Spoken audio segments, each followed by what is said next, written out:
As we look at petitions and David Daladin, I want to give you a word of caution for you. Petitions have a history that goes back hundreds of years, an honorable tradition.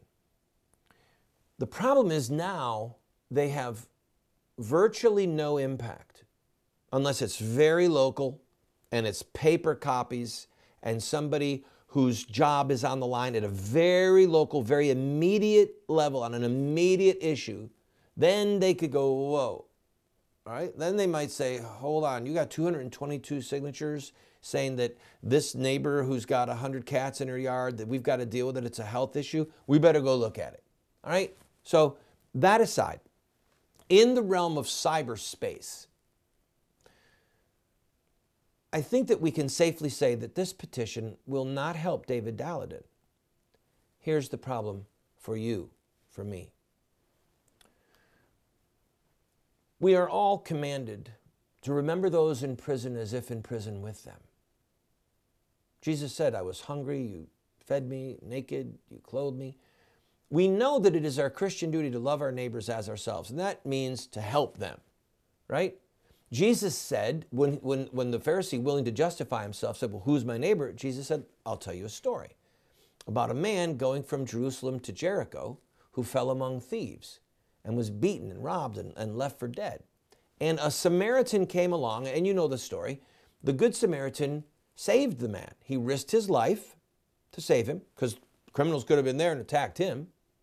He used his own money to the innkeeper. Here, I'm going to prepay you. If there's more, I'll pay you when I come back through. He got himself dirty, bloody, muddy, right?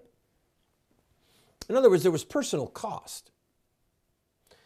We know that we have a duty to God and man to love our neighbor as ourselves. And petitions like this they may give us a false sense that we have discharged our duties. I've done what I could do to help David. It also can dissipate righteous anger. Now, I've spent a lot of time in Houston. I was thrown in jail by a Harris County judge who was in the pocket of Planned Parenthood. She actually got Planned Parenthood money for donations to get herself elected. And then when we protested outside of Planned Parenthood on a public sidewalk across the street and refused to stop, I was thrown in jail for contempt of court.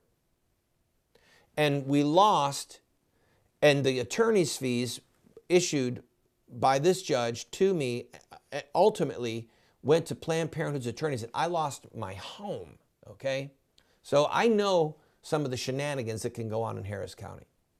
But if someone wants to help David in Harris County, then you go to the district attorney's office and you have a protest. Find out where he lives, and according to Frisbee v. Schultz, you can picket in the neighborhood of someone. So go to the neighborhood where the man lives and walk up and down the street holding signs saying, we call on Devon Anderson to drop the charges against David Daladin and Sarah Merritt, and we call upon him to bring charges against Planned Parenthood. In other words, stir the pot. It costs you something. You have to be in the heat. You have to travel. You have to spend time and money. There's a genuine sacrifice there, like the Good Samaritan who helped the man in the ditch. So my warning to you, and I've got to take a break, but I'm going to come back and show you more how this is just a scam. My warning to you is, as a Christian brother, a friend to you, be careful. Be careful that you don't assume or believe that your duty in any number of areas has been discharged because you signed an email petition. And by the way, think with me, those of you who do this, or the ones who sign snail mail ones, U.S. mail petitions, think with me. You know, I signed that petition, and now I get emails from them all the time asking for money. You know, I signed that paper petition, and now I get letters all the time asking me for money. And oh, another petition for me to sign, but they always ask me for money. Are you starting to see? It's about name acquisition, getting names and addresses, email addresses, or snail mail addresses, so that they can come to you to raise money. There is money that is people are attempting to raise money off of David Dalladin's courageous sacrificial efforts.